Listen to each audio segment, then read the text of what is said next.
फिर क्या बताते हैं, सतगुरु मिला तो इच्छा मिट पद्म प्रदेश समाना। दास कहना चाहता था कि आप, क्योंकि गरीब निर्धन तो धन मांगे, निसंतान संतान की रट लगता है। इस ज्ञान से समझ में आ जाता के मांगू। कबीर साहब कहते क्या मांगू, कुछ थिर ना रही, कोई स्थाई नहीं, और देखे तो नैन तिला जग जाई। एक लाख पूत सवाल करना थी, उस रावण का दीवान में थी।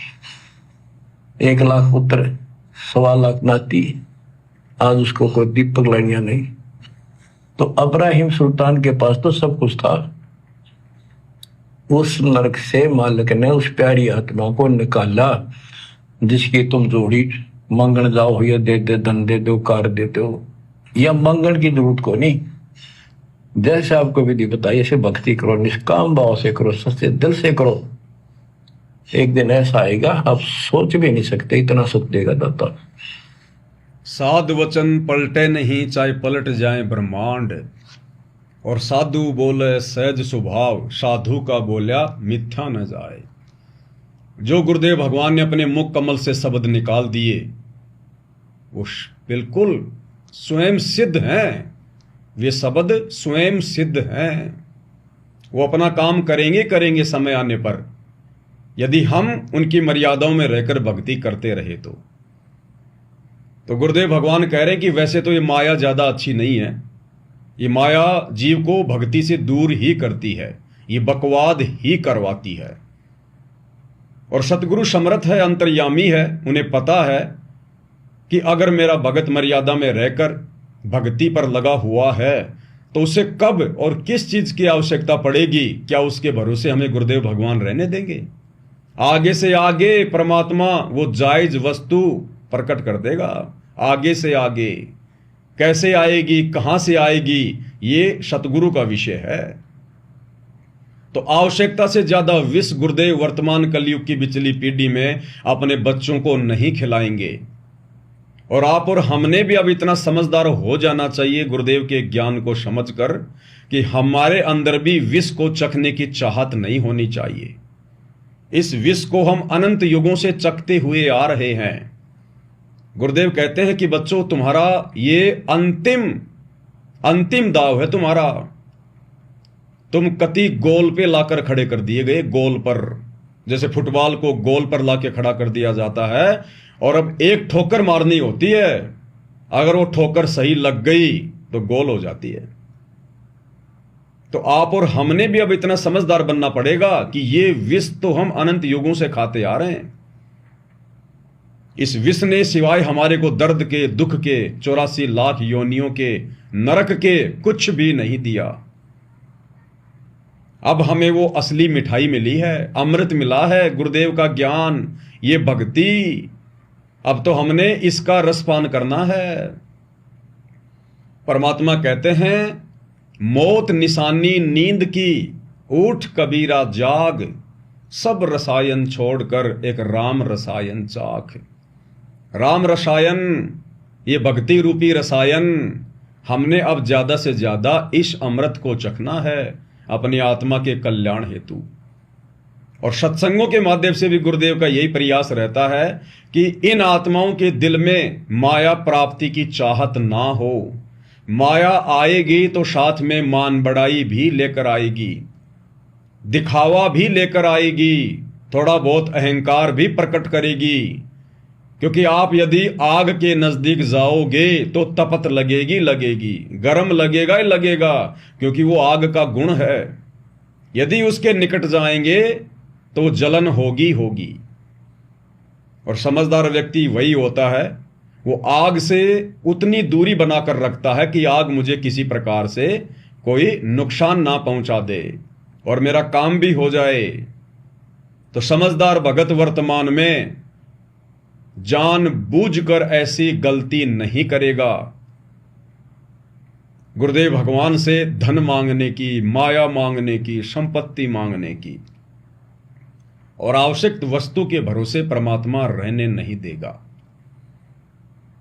फिर गुरुदेव ने अब्राहिम सुल्तान का उदाहरण दिया कि अगर तुम्हें अपने गुरुदेव के वचन समझ में नहीं आ रहे हैं तो अपने भगत भाइयों के उदाहरणों से कुछ शिक्षा ले लो। अब्राहिम सुल्तान हमारा भगत भाई जो पहले गुरुदेव की शरण में था और उसको जब ज्ञान हुआ तो उसने वो राज्य छोड़ दिया, वो सुख संपत्ति त्याग दी जो सुख संपत्ति देवताओं के राजा इंद्र के पास भी नहीं है। इतने ठाट बाट थे उसके, ऐश्वर्यवान राजा था। 18 लाख तो घोड़े थे, यानी उस समय एक घोड़ा एक मर्सिडीज गाड़ी। लाखों की संख्या में उसके पास हाथी थे, एक हाथी एक 24 टायर चक्का, 24 टायर वाला जो ट्रक होता है बड़े वाला ट्रोला, वो समझो एक हाथी। तो लाखों तो उसके पास हाथी, 18 लाख घोड़े। और सोचो और ज्यादा धन कितना होगा, क्योंकि 18 लाख घोड़ों को रोजाना खाने के लिए चारा भी चाहिए, हाथियों के लिए चाहिए, कई लाखों की सेना की तनख्वाह, खाना पीना, अन्य ठाठ बाट। तो सोचो कितना धन था उसके पास में। गुरुदेव ने एक सत्संग में बताया 72 गंज खजाना था, 72 गंज, और एक गंज में अरबों खरबों। और जब उसे ज्ञान हुआ कि ये माया तो जहर है, जहर, ये जो मैंने जमा कर ली है ये मेरे लिए कब्रिस्तान बनेगी, एक दिन कब्रिस्तान मुझे नरक का रास्ता दिखाएगी। मुंह काला करके निकल गए घर से, मुंह काला करके, परमात्मा प्राप्ति के लिए जहर समझकर, अपनी दुश्मन समझकर। और आज हम नादानी में उस दुश्मन को अपने घर लाना चाहते हैं, उस जहर को चखना चाहते हैं। तो चखेगा वही जिसको अभी आध्यात्मिक ज्ञान अच्छे से समझ में नहीं आया, जिसने टारगेट बना लिया कि मुझे तो सतलोक जाना है अब की बार 84 से पार। वो आत्मा मांगेगी ही नहीं, उसकी जुबान पे ताला लग जाएगा कि क्या मांगूं। गुरुदेव ने सब कुछ तो बता दिया, क्या मांगूं कुछ थिर ना रहाई, और देखत नैन चल्या जग जाही। 1 लाख पूत 1.25 लाख नाती, उस रावण के दीवाना बाती। रावण जैसे धनवान राजा तो हम लाख जन्म में नहीं हो सकते, लाख जन्म में। और अंत में वो भी एक सुई की नोक नहीं लेकर जा सका, जिसके 1 लाख पुत्र, एक से एक बलशाली, 1.25 लाख रिश्तेदार। आज उस रावण के घर पर कोई दीपक लगाने वाला भी नहीं है, यानी उसका वंश समूला नष्ट हो गया। तो आप और हम फिर क्या कर सकते हैं? हम किस महिमा की चाहत में हैं? हम कौन सा नाम कर लेंगे? तो ये तमाम उदाहरण गुरुदेव भगवान हमें जो दे रहे हैं, हमने इन पर विश्वास करना पड़ेगा। संतों के वचनों पर हमने विश्वास करना पड़ेगा कि परम संत जो कह रहे हैं वो शाश्वत सत्य है। एक होता है संत, और गुरुदेव ने एक सत्संग में बताया कि बच्चों, ये तो केवल इस कलयुग की बिचली पीढ़ी में काल ने सबकी बुद्धि मलिन कर दी है। अन्यथा पहले के समय में संत चाहे कैसा भी है, उसकी बात पर विश्वास किया जाता था, यकीन किया जाता था। और विश्वास के बलबूते पर, क्योंकि परमात्मा नहीं चाहता कि मेरी आत्माओं का विश्वास टूटे। संत भले नकली हो, लेकिन श्रद्धालुओं ने अगर श्रद्धा के साथ में विश्वास कर लिया तो परमात्मा उस काम को बनाता था, बिगाड़ता नहीं था, ताकि इन आत्माओं की श्रद्धा बनी रहे, इन आत्माओं में धार्मिकता बनी रहे। तो गुरुदेव ने बताया उस समय संतों के वचनों पर विश्वास किया जाता था। और राजा मोर ध्वज का उदाहरण दिया गुरुदेव ने, भाई और बहनों, राजा मोर ध्वज का। श्री कृष्ण जी और अर्जुन दोनों संत का रूप धारण करके राजा मोर ध्वज के यहां गए, क्योंकि वहां एक धार्मिक अनुष्ठान था। राजा मोर ध्वज उस दिन अपने पुत्र ताम्र ध्वज का जो है राज तिलक कर रहा था, उसे राज्य प्रदान कर रहा था। और सभी साधु संतों को उसने निमंत्रण दिया हुआ था, सबको दिल खोलकर दान दे रहा था, खुश कर रहा था। उसी दौरान अर्जुन को अहंकार हो गया कि हे केशव, मेरे से बढ़कर आपका कोई भगत नहीं है, मेरे से बढ़कर आपका दूसरा कोई भगत नहीं हो सकता। जिस प्रकार जब कबीर परमेश्वर 650 साल पहले आए तो उनके साथ में रहने वाले उनके मुंह बोले बेटे कमाल को अहंकार हो गया था कि गुरुदेव, मेरे से बढ़कर आपका कोई सेवक नहीं है, अगर मैं आपके साथ नहीं चलूंगा तो आपकी सेवा कौन करेगा। तो गुरुदेव भगवान ने उसका भी अहंकार तोड़ा, सेव सम्मन के घर जाकर। सारी कथा का हमें पता है किस प्रकार से नेकी और सम्मन ने अपने गुरुदेव भगवान की इज्जत रक्षा के लिए, उनको भोजन कराने के लिए, भोग लगाने के लिए अपने इकलौते पुत्र शिव यानी सेव की भी कुर्बानी दे दी, गर्दन काट दी। उसके बाद उस कमाल की गर्दन नीचे हो गई कि मैं तो खाली दिखावे का सेवक हूं, दिखावे का। गुरुदेव को कहने की जरूरत नहीं पड़ी, उसके बाद वो समझ गया। ठीक इसी प्रकार अर्जुन को अहंकार हो गया था कि मेरे से बढ़कर आपका कोई सेवक नहीं है। और भाई और बहनों, इन कथाओं से हमने यही शिक्षा लेनी है कि भक्ति मार्ग पर अभिमान नहीं चलता। भले गुरुदेव ने आपको कितनी बड़ी सेवा दे रखी है, भले आप दिन रात कितनी सेवा करते हैं, और गुरुदेव कहते हैं कि अहंकार ये काल किसी भी चीज का प्रकट कर देगा, किसी भी चीज का। किसी का शरीर हट्टा कट्टा है तो शरीर का अहंकार हो जाएगा, बल का।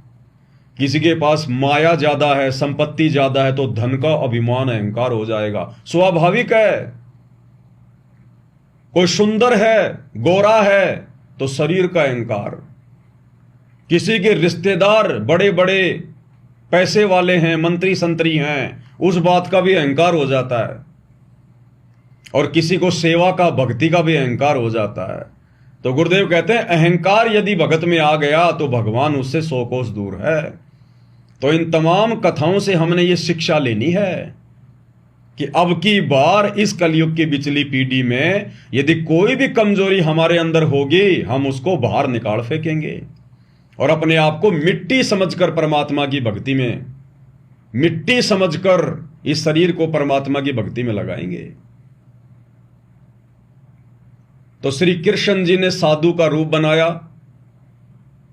अर्जुन का भी साधु रूप बनाया और अपनी माया से एक सिंह, एक शेर बनाया और राजा मोर ध्वज के यहां पर चले गए। अब देखो भाई और बहनों, काल तो वहां पर भी दाव मार रहा था, काल वहां भी दाव मार रहा था। अगर उस समय ये कबीर भगवान सतगुरु रामपाल जी गुप्त रूप में लीला ना करते, वो जो मायावी शेर बनाया गया था श्री कृष्ण जी के द्वारा, वो मायावी शेर स्वयं कबीर भगवान सतगुरु रामपाल जी बन गए। क्योंकि ये तो अंतर्यामी है, जानी जान है, सृष्टि के कण कण में इनकी पहुंच है। कब कहां क्या घटना घटित होने वाली है इस परमेश्वर की आंखों के सामने आ जाती है। जैसे आजकल ये वैज्ञानिक मौसम की जानकारी पहले बता देते हैं मैसेज के माध्यम से कि अगले 2 घंटे में फला फला क्षेत्र में हल्की हल्की बारिश गिरेगी या आंधी आएगी या ओले गिरेंगे। तो वो तो परमपिता परमेश्वर है, वैज्ञानिकों का वैज्ञानिक है, उसकी विज्ञान तो सर्वोत्तम है, सुप्रीम है। तो उनकी आंखों के सामने तो पहले आ जाता कि कब कहां क्या घटना घटित होने जा रही है। तो गुरुदेव भगवान ने देखा कि काल अपना खेल खेलेगा, क्योंकि ये श्री कृष्ण वहां जाकर और ये बकवाद करेगा और कहीं ये शेर उस ताम्र ध्वज के कटे हुए शरीर को खा ना जाए। अगर खा गया तो भक्ति का सत्यानाश हो जाएगा, लोगों का विश्वास उठ जाएगा। तो गुरुदेव भगवान सतगुरु रामपाल जी, ये कबीर परमात्मा स्वयं ही सिंह रूप में श्री कृष्ण जी के पास में आ गए। श्री कृष्ण ने सोचा मैंने तो मायावी शेर बनाया अपनी सिद्धि शक्ति से, आ गए कबीर भगवान सतगुरु रामपाल जी। अब वो शेर मांस खाने वाला नहीं था।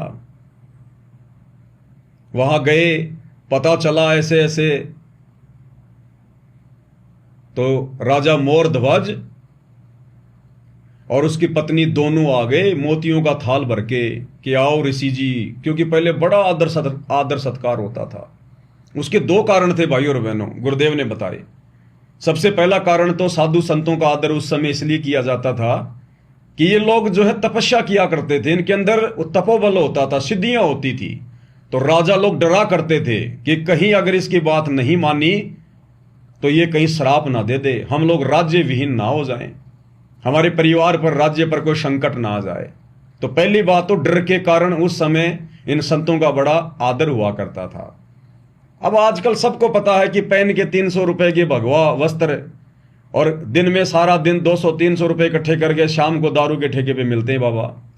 तो आज लोगों को कोई डर तो है ही नहीं कि जब ये खुद ही भूखे मरते फिर रहे हैं, खुद ही ये मांगते फिर रहे हैं झोली ले लेके, ये हमें क्या डराएंगे, ये हमारा क्या बिगाड़ देंगे। लेकिन उस समय वो साधु संत महात्मा अपने तपोबल से, अपनी सिद्धियों से चमत्कार दिखाया करते थे, किसी को लाभ दे दिया करते थे, किसी का नुकसान कर दिया करते थे, इस कारण लोग डरा करते थे। और दूसरा, उन युगों में लोगों के अंदर धार्मिकता थी, भगवान का डर था, भय था कि ना जाने वो परमात्मा, वो भगवान ना जाने किस वेश में आ जाए, किस रूप में आ जाए, किसी साधु संत के रूप में आ जाए। तो लोग डरा करते थे कि हमसे कहीं इनका अनादर ना हो जाए, हम घोर पाप के भागी ना बन जाएं। तो राजा और रानी दोनों आए उनको लेने के लिए, वो चले गए।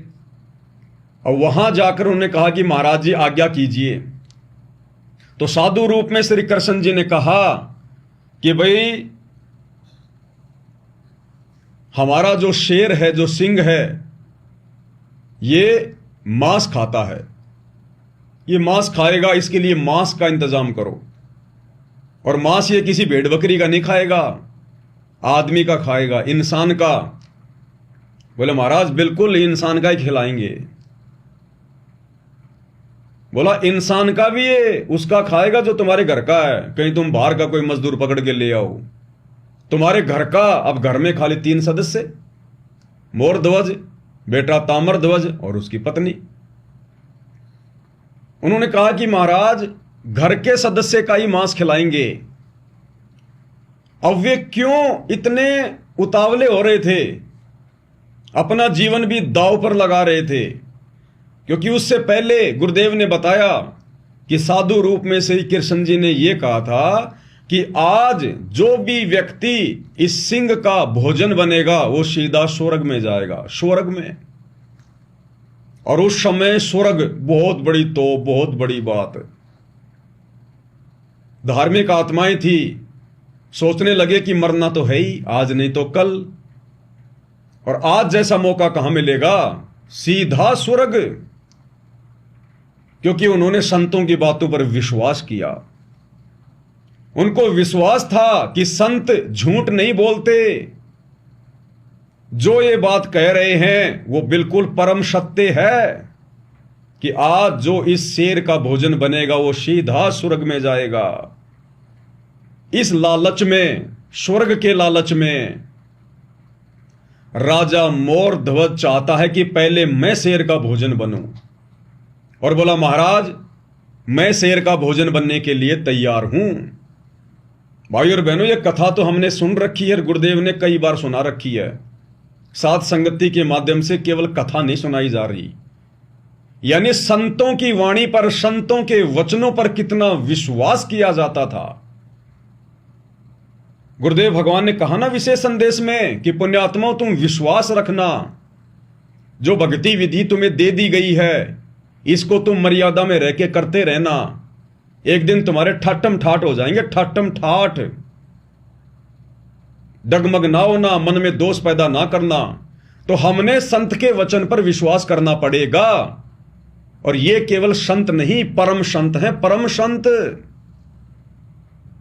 तो मोर ध्वज ने पक्का विश्वास कर लिया कि संत जी जो कह रहे हैं फाइनल, और शेर का भोजन बनने के लिए तैयार। थोड़ा सा पहले हम गुरुदेव भगवान के मुख कमल से सुनेंगे, साथ साथ में फिर विश्लेषण करते रहेंगे ताकि हमारी आत्मा को दृढ़ता मिले। क्या कह रहे हैं गुरुदेव भगवान, ध्यान से सुनिएगा। ये विश्वास किया जाता था कि संत जो शब्द बोल रहे हैं वो सच्ची है। और इसी आधार से जब श्री कृष्ण जी और अर्जुन एक वेश बदलकर गए थे राजा मोरध्वज के घर पे, जिस दिन अपने पुत्र ताम्रध्वज को राज तिलक दे रहे थे मोरध्वज जी, और उसमें एक यज्ञ किया जाता था और यज्ञ में आने वाले साधु संतों की सभी मनोकामना पूर्ण करनी होती थी, तभी वो सफल मानी जाती थी। ये दोनों साधु संत रूप बनाकर और एक माया रूपी शेर बनाकर संग वो साथ ले गए। तो मोरध्वज और ताम्रध्वज और उसकी पत्नी थी वह मोरध्वज की, ताम्रध्वज की माँ, उन तीनों को पता चला तो नौकरों से कहा कि बुला के लाओ साधु संतों को, भोजन कर लेंगे। उन्होंने कहा कि नहीं, वो रानी और राजा स्वयं आए हमें यहाँ लिवाने के लिए, तब हम उसके घर पे कदम रखे। तो तीनों जने, पुत्र भी, रानी भी, राजा भी, उन साधु रूप में विराजमान श्री कृष्ण और अर्जुन, और साथ में उनका शेर खड़ा, उनको लिवाने के लिए मोतियों के थाली भरकर लेकर गए। और तब वो वहां आए तो मोरध्वज ने कहा, महाराज भोजन प्रसाद पाओ। श्री कृष्ण रूप में, साधु रूप में श्री कृष्ण जी ने कहा कि पहले हमारे शेर को आहार कराओ, फिर हम बाद में आहार करेंगे। और ये मांस खाएगा लेकिन मनुष्य का खाता है, और मनुष्य के विषय में समझ लो कोई पल्लेदार पकड़ के मत ले आना, ये तुम्हारे घर के सदस्य का मांस खाएगा। और सुन लो कि जो आज इस शेर सिंह का जो आहार बनेगा और उसकी मृत्यु होगी, वो सीधा स्वर्ग जाएगा। अब उस समय इतना विश्वास किया जाता था कि संत जो कह रहा सत्य है, और इस सत्य को मानकर मोरध्वज चाहता है कि आज मेरा दाव लगे। तो कहता महाराज मेरा नंबर लगा दो, मेरा मांस शेर के लिए काट दो, और आरे से काटना था कि मुझे काट दो, और देखो बच्चा जवान हो गया, इसको राज तिलक कर देता हूँ, फिर मैं फ्री हूँ, और ये माँ बेटा दोनों अपना राज करेंगे। अब रानी ने सोचा कि राजा ला गया दाव, आज कहते संत कह रहे हैं कि आज जो मर गया स्वर्ग में, ये तो मरना कल भी है, परसों भी है, ये तो जाना ही है, इससे बढ़िया मौत कब होगी। तो अब उन्होंने आपस में एक ये कहते हैं लालच करे तो ऐसा करे। रानी ने कहा देखो जी व्यवहार की बात है, मैं पति भरता पत्नी हूँ, मेरे से पहले मेरा पति की मृत्यु होगी तो मेरा कोई जीवन नहीं है, मेरा काम पूरा हुआ, इनको संतान की आवश्यकता थी, संतान इनको दे दी, ये बच्चा जवान हो गया, इसका विवाह करो, खाना बनाने वाले इनके पास नौकर हैं, और लड़का अभी बालक है, आपकी गाइडेंस की इसको जरूरत है राजकाज में, और मेरा काम पूरा हुआ, मेरा नंबर लाओ जी। अब उनको पक्का पता था कि जो साधु कह रहे सच्ची है, तो उस समय इतना विश्वास था। फिर ताम्रध्वज ने खुद कहा कि नहीं जी, मैंने आपकी सेवा क्या की आज तक, तो आपने पाला ही पोसा हूँ, मेरे ऊपर आपका भार बना हुआ, आपके स्थान पर मैं अपना मांस दूंगा, शेर को अपनी जान दूंगा। तो कहने का भाव ये है कि पुण्यात्माओं, साधु संतों के वचनों पर विश्वास किया जाता था। पहले ये विश्वास किया जाता था कि संत जो शब्द बोल रहे हैं सच्ची है, और इसी आधार से जब श्री कृष्ण जी क्या कह रहे हैं पूज्य गुरुदेव भगवान कि पहले साधु संतों के वचनों पर विश्वास किया जाता था, और जब श्री कृष्ण जी ने कहा कि जो आज इस शेर का भोजन बनेगा सीधा स्वर्ग जाएगा। भाई और बहनों, केवल स्वर्ग के लालच में, जिस स्वर्ग में जाने के बाद वापस नरक भोगना पड़ता है, 84 लाख योनियों का कष्ट भोगना पड़ता है, गधा कुत्ता सूअर बनना पड़ता है, केवल उस स्वर्ग के लालच में, और एक संत पर अंधविश्वास किया राजा मोरध्वज ने, अंधविश्वास, जबकि वो तो राजा था, ठाठ बाट थे, उसको क्या आवश्यकता थी भक्ति की, स्वर्ग की, उसको तो यही स्वर्ग प्राप्त था। लेकिन उस समय वो ज्ञानी होते थे, धार्मिक गुरु होते थे, उनको धर्म कर्म की जानकारियां दिया करते थे, जिस कारण से वो परिचित हुआ करते थे कि जैसा कर्म करूंगा उसका प्रतिफल भी भोगना पड़ेगा। इसलिए वो राज्य भी करते थे लेकिन न्याय किया करते थे, किसी को दुखी नहीं करते थे, तंग नहीं करते थे। केवल स्वर्ग के लालच में और एक आम संत के कहने पर, वो कोई तत्वदर्शी नहीं था, कोई परमात्मा नहीं था, केवल उसके कहने पर अंधविश्वास कर लिया। तो गुरुदेव भगवान इस कथा के माध्यम से हमें यह शिक्षा देना चाहते हैं कि वो तो एक आम संत था, केवल श्री कृष्ण था जो संत का वेश धारण करके आया था, केवल वो त्रिलोकी नाथ था। और आज तुम्हें जो वर्तमान में परम संत प्राप्त है, परम संत, ये तो साक्षात परमेश्वर है। श्री कृष्ण जी के वचन पलटी खा जाएं 1000 बार,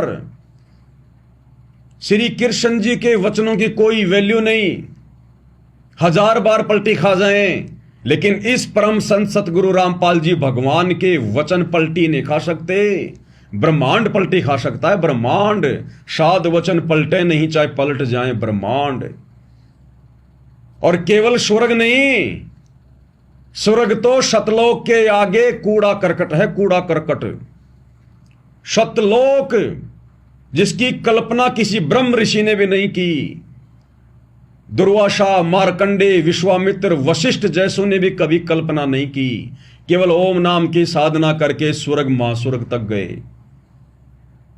आज वो परम संत कबीर भगवान सतगुरु रामपाल जी अगर हमें कह रहे हैं कि बच्चों तुम विश्वास करो, जो भक्ति तुम्हें दे दी गई है उस पर मर्यादाओं के साथ में तुम आजीवन टिके रहो, परमात्मा तुम्हारे यहां भी ठाटम ठाट करेगा और अंत में सतलोक तो जाओगे जाओगे, परमात्मा के विमान में बैठकर सदा सदा तुम्हें वहां सुख मिलेगा। तो आज हम भगत भाई बहनों के अंदर कोई संशय नहीं होना चाहिए, गुरुदेव के वचनों पर कोई मीन मेख नहीं होनी चाहिए। इन कथाओं से हमने विचार करना चाहिए कि मात्र स्वर्ग के लिए जिसको भोगने के बाद नरक भी जाना पड़ेगा, 84 में भी जाना पड़ेगा, और राजा, रानी और उनका बेटा तीनों अपना अपना दाव लगा रहे हैं। राजा कह रहा है, बात बना रहा है कि जी मेरा तो समय पूरा हो गया, मैंने तो खूब राज्य कर लिया, अब मेरी कोई आवश्यकता भी नहीं है, बेटा मेरा जवान हो गया, आज इसका राज्य तिलक हो जाएगा, अब मेरी क्या आवश्यकता है, मैंने तो वैसे भी 4 दिन बाद में मरना है, तो जी मेरा नंबर लगा दो पहले। बीच में औरत बोल रही है, गुरुदेव कह रहे हैं कि लालच हो तो ऐसा हो कि नहीं नहीं नहीं, मैं तो पतिव्रता औरत हूं और मेरे से पहले यदि मेरा पति शेर का भोजन बन गया तो मेरा तो जीना धिक्कार है। दुनिया थू थू करेगी कि पत्नी से पहले उसका पति मर गया। जरूर वो कुछ न कुछ जो है वो कमी थी उसमें, जिस कारण से उसका पति पहले में जो है वो मर गया, वो विधवा हो गई। ऐसे ऐसे बहाने बना के और शेर का भोजन बनने के लिए तैयार कि महाराज जी लगाओ मेरा नंबर। इतने में बेटा बोल उठा केवल स्वर्ग के लिए कि पिताजी आप ये क्या कर रहे हो, माताजी आप ये क्या कर रहे हो, मैं शेर का भोजन बनूंगा क्योंकि मैंने तो कभी आपकी सेवा की ही नहीं, मुझे तो कभी सौभाग्य मिला ही नहीं। और बेटे के रहते सहते माता पिता अगर ये कष्ट उठाएंगे तो धिक्कार है मेरा। बेटा अपना नंबर लगाना चाह रहा पहले, कहां के लिए? जिस स्वर्ग में जाने के बाद नरक भी भोगना पड़ता है, 84 भी भोगनी पड़ती है। और आज गुरुदेव उस अमर स्थान पर, अमरपुरी पर भेज रहे हैं और गारंटी दे रहे हैं। और परम संत है, तत्वदर्शी संत है, स्वयं भगवान, कि बच्चों सीधे सतलोक जाओगे, सीधे सतलोक को रोक नहीं सकता अगर मेरे वचन पर अगर बिल्कुल खरे उतरे तो आप और हमने तो भाई और बहनों इतना अंधविश्वास करना चाहिए, इतना अंधविश्वास करना चाहिए कि आने वाली आत्माओं के लिए एक उदाहरण बन जाए कि अगर अपने गुरुजी के वचनों पर विश्वास करें तो सतसेवकों जैसा करें, उन आत्माओं जैसा करें, तब जाकर भाइयों और बहनों इस कलयुग की पिछली पीढ़ी में, घोर कलयुग में, हम इस काल के भयंकर षड्यंत्र से बाहर निकाले जा सकते हैं गुरुदेव के द्वारा। क्योंकि एक ही बात कही गुरुदेव ने, कहे कबीर सुनो भाई साधो, मैं तो हूं विश्वास में।